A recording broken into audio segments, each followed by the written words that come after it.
Hello everyone and welcome back to a surprise buff breakdown. I'm gonna be very busy today with Ede's anniversary, but JP decided, hey, let's do a buff anyway, so I'm here. We have a skill buff for Atalanta, the OG version, can you believe it? Also, before we begin, I just want to say today you won't be seeing a Tsukihime upload because of the aforementioned reasons, but don't worry, we'll be back right next week, so it's just 1 week of gaps, okay? Hopefully that's fine. Also, NA is still on its indefinite maintenance, so we'll see if I am even able to do any gacha today. Hopefully it resolves before I start streaming. Anyway, let's talk Nyanta. So the third skill previously on a 6-turn cooldown gave her a 1 turn of evasion and 50% MP gain for 3 turns.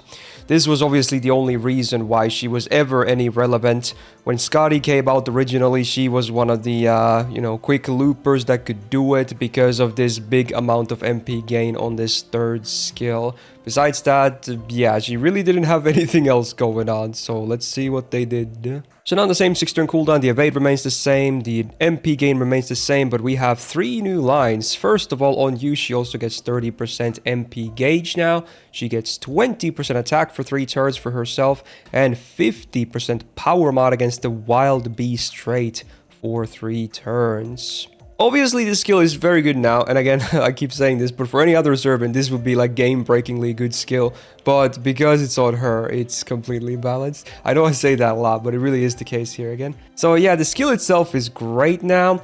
The Wild Beast power bot is a bit random. I mean, lore-wise, obviously makes a lot of sense, because it's the hunt skill that she has, so it makes so much sense, but gameplay-wise, it's a bit mixed value. Obviously, she's still relegated to farming only, I want to say, in which case you can and will find some wild beasts. Not sure if a lot of them are saber or berserker. Probably the boars at least work, the berserker boars.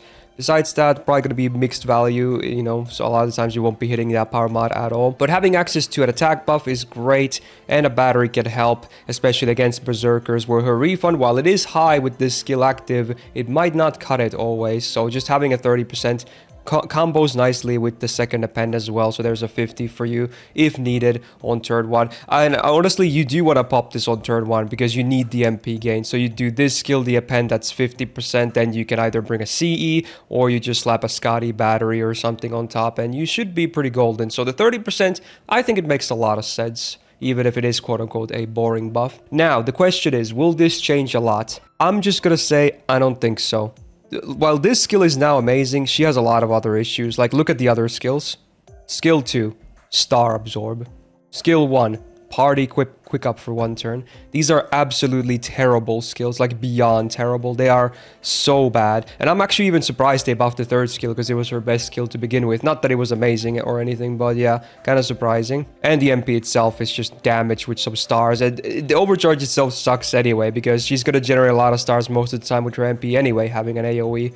10 hit quick MP. So, man, I kind of wish they just redesigned her from the ground up. Like, you can tell this is a day 1 servant that's very lost to time, unfortunately. So while this is a nice buff, it's, I feel like, a little too late and too little.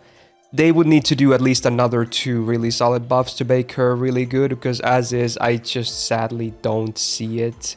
But yeah, the farming numbers will go up for people that have big copies, and that's about it from this buff. So on the R2 tier list this year, this is the 4-star side of it. Even on the 4-star side, she was sharing the bottom tier with Saber Helena. And with this, should I put her next to Nobu? I don't think I'm even going to put her next to Nobu. I'm just going to put her next to Santa Altera. Like, yeah, it's a buff. Her numbers will be better, but still, like, it's not pretty as far as I know, but feel free to prove me wrong in the comments. I would love to be proven wrong, especially if I overlooked something with this buff. Let me know. But yeah, I just don't think this will make all that big of a change, but yeah, it's a buff nonetheless, and a deserved one. I'll give you that. It is a deserved buff. She needs a lot of love, but sadly not there yet. So hopefully more buffs in the near future instead of like 10 years from now. So there you go. Not the most exciting change of all time, but I always will cover these when these come out, so there you go. But yeah, like I was saying, look forward to hopefully NA anniversary gacha videos later today. There should be at least 2 of them. But yeah, just pray that the maintenance ends before, you know, it's too late. Otherwise, I might have to cover it on a different day or something. But yeah, I would prefer to do it on day one. So hopefully it all resolves. But if you enjoyed this buff breakdown, do me a solid and press the thumbs up button on this video. It really helps out. And do subscribe not to miss out on future videos. Hit that notification bell to get notified. And yeah, we'll be hopefully back later with videos. And if you don't see any videos, the maintenance probably screwed everything up. So hopefully you'll see some in, you know, a day or two instead. We'll figure it out if needed. Shout out to our patrons on the screen right now for supporting the channel. And otherwise, have a great rest of your day. Good luck if you're rolling on NA or already did. And see you in the next video. Bye.